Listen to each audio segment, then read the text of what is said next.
কোনোদিন বাপ মাকে ভারী মনে করবে না। ঘুম থেকে উঠে দেখবা সবচেয়ে বড় শত্রু আমার মা। মুখ খুলতে পাবা না।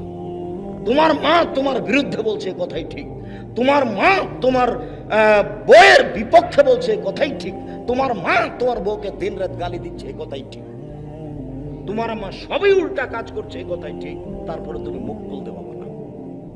মায়ের পায়ের নিচে জান্নাতে হাদিস ঠিক।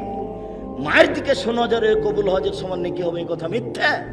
মায়ের দিকে তাকালে শোনা কবুল হজের সমান নেকি হবে, এটা মিথ্যা। মায়ের পায়ের নিচে জান্নাত, এই কথাই ঠিক।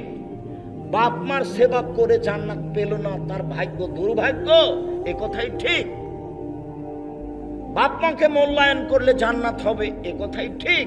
পরিস্থিতি খুবই জটিল, এরপরেও বাপ মাকে মেনে চলতে হবে, এ কথাই ঠিক। মনে হচ্ছে যে ওরা মরে না কেন, ওদের আর অত্যাচার সহ্য করতে পারি না।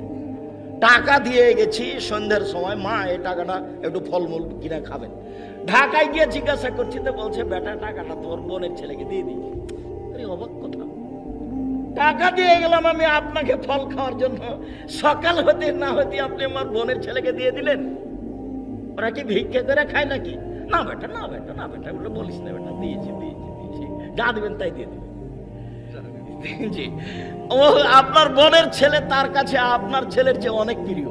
আপনি দেখবেন এখনই আপনি কালকে একটা বড় মাছ বাজারে কিনেন, দিয়ে আপনার ছেলেকে আর আপনার বোনের ছেলেকে একসাথে বসান, আপনার মাকে বলেন যে মাছ তুলে দেন, দেখবেন আপনার ভাগনার প্লেটে বড় মাছটা দিয়েছে। দেখেন আপনি পরীক্ষা করুন। এখন আপনি কি করবেন?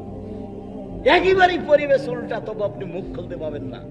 আল্লাহ বলছেন, নবী বলছেন, মুখ খোলা যাবে না, তার নাম